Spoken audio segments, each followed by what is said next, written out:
వేములవాడ దేవస్థాన ఈఓ గారికి లెటర్ ఇవ్వడం జరిగింది. ప్రధానంగా చూస్తే గతంలో కూడా మేము గత ఎన్నోసార్లు కూడా కలెక్టర్ గారికి కానీ ఈ యొక్క సమస్యల మీద లెటర్ పెట్టడం జరిగింది.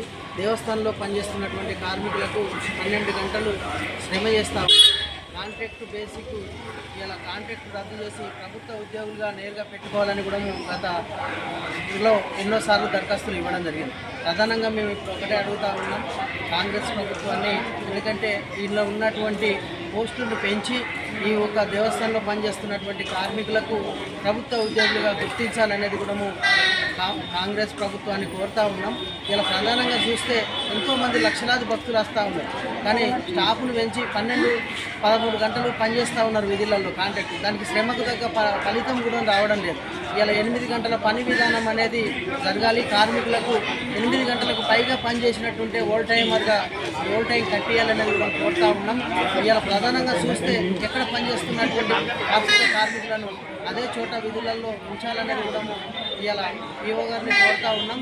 ఇలా చూస్తే ప్రధానంగా మేము ఇలా ఈఎస్ఐ పిఎఫ్ సౌకర్యం చేపిస్తున్నామని చెప్పడం జరుగుతూ ఉంది. ప్రధానంగా మొన్న చూస్తే లడ్డు కౌంటర్లో పనిచేస్తున్నటువంటి ఆరం సత్య పడితే కూడా ఆయనకు ఈఎస్ఐ సౌకర్యం కూడా అందలేనటువంటి పరిస్థితి ఉన్నది. ఇలా పిఎఫ్ ఇలా ఈఎస్ఐ పిఎఫ్ సౌకర్యాలు కూడా కల్పించాలి కార్మికులకు. ఇలా ప్రమాద బీమా కూడా విధులలో ప్రమాదం జరిగినటువంటి 10 లక్షల ప్రమాద బీమా కూడా కల్పించాలనేది కూడా ఈ ప్రభుత్వాన్ని కోరుతా ఉన్నాం.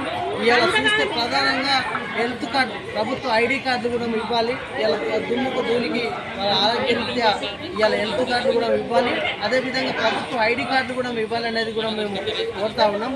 ఈ ఒక తక్షణమే గౌరవ సుప్రీంకోర్టు చెప్పిన మాదిరిగా సమాన పనికి సమాన వేతనం 26,000 వేతనం ఇవ్వాలనేది కూడా గౌరవ సుప్రీంకోర్టు చెప్పిన మాదిరిగా కాంగ్రెస్ ప్రభుత్వం ఆలోచన చేసి వీళ్ళకి 26,000 వేతనం కూడా చెల్లించాలనేది కూడా కాంగ్రెస్ ప్రభుత్వాన్ని కోరుతా ఉన్నాం. ఈ యొక్క సమస్య పరిష్కరించాలని కూడా కాంగ్రెస్ ప్రభుత్వాన్ని కోరుతా ఉన్నాం.